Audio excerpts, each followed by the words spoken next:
ચર્ચામાં રહેનાર પદ્મિનીબા વાળા વિરુદ્ધ ગોંડલ બી ડિવિઝન પોલીસ મથકમાં ફરિયાદ દાખલ કરવામાં આવી છે। પદ્મિનીબા અને તેમના દીકરા સહિત 5 લોકો સામે હની ટ્રેપનો ગુનો નોંધાયો છે। પદ્મિનીબાએ 60 વર્ષીય વ્યક્તિને પ્રેમ જાળમાં ફસાવી પૈસા માંગ્યા હોવાની ફરિયાદ નોંધાઈ। એટલું જ નહીં, મકાન પચાવી પાડવાની અને મારી નાખવાની ધમકી આપી હોવાનો પણ ફરિયાદમાં ઉલ્લેખ કરાયો છે। જોકે પદ્મિનીબાએ તમામ આરોપોને પાયાવિહોણા ગણાવ્યા હતા। તેમણે ઘટનાની સ્પષ્ટતા કરતા મહિલાને ન્યાય અપાવવા સમાધાન માટે ગયા હોવાનો દાવો કર્યો હતો।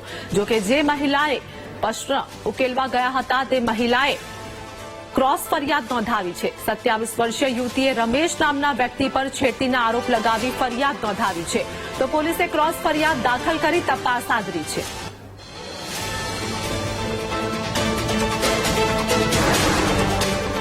બેન ત્યાં ગયા હતા, બેન કંઈક એના ન્યાય માટે અને એક એના પરિવારનું એ બધું કરવા અને આ ભાઈનું પણ બધું કહેવા ગયા હતા અને એ ન્યૂઝ મારફતે મને બોલાવવામાં આવી। પછી હું ત્યાં ગઈ, પછી બેનની મેં રજૂઆત સાંભળી। મેં બેનને એવું કીધું, મેં કીધું બેન કઈ પાસા મારે સાંભળવા પડે, એટલે મેં કીધું એ ભાઈ છે એને પણ મારે સાંભળવા પડશે।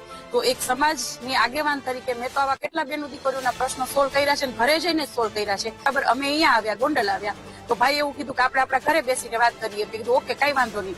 ભાઈને અમે બધું દેખાડ્યું। મેં કીધું ભાઈ આ શું છે, તમે શું જોવો છો, મારે જોવડાવવું છે। અને અમારું એક પેલો તો એવું જ હતું કે એ ભાઈને અમારે ખુલ્લા પાડવા હતા કે કોઈ પણ જોવડાવવા જાય અને આવા બેનો દીકરીઓને ખોટા સકંજામાં લઈ અને શોષણ ન કરે।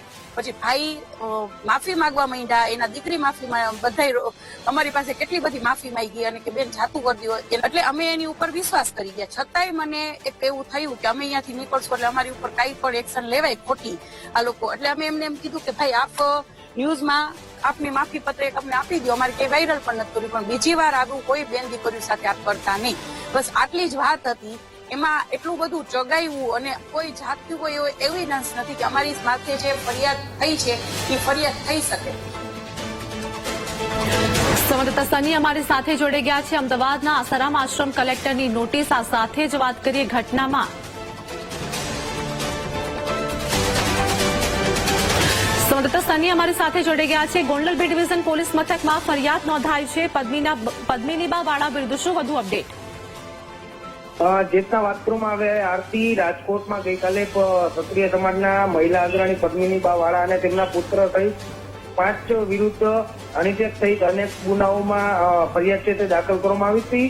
તો બીજી તરફ 27 વર્ષીય યુવતીએ ભોગ બનનાર રમેશ અમરેલિયા નામના વ્યક્તિ વિરુદ્ધ સામે ફરિયાદ છે તે નોંધાઈ છે। પદ્મિનીબા વાળા સહિત 5 લોકો સામે ફરિયાદ નોંધાઈ છે। હવે જે ભોગ બનનાર છે તેની સામે પણ ફરિયાદ નોંધાઈ છે, એટલે સામસામે ફરિયાદો છે તે ગોંડલ બી ડિવિઝન પોલીસ સ્ટેશનમાં નોંધાઈ છે। રમેશ નામના વ્યક્તિએ વિડીયો કોલ કરીને પીપલ્સ માંગણી કરી હોય અને ચેનચાળા કરીને વ્યક્તિ કર્યા હોવાનો આક્ષેપ સાથેની ફરિયાદ છે તે પોલીસમાં નોંધાતા મામલો ગરમાયો છે। જી આભાર સની, માહિતી આપવા બદલ।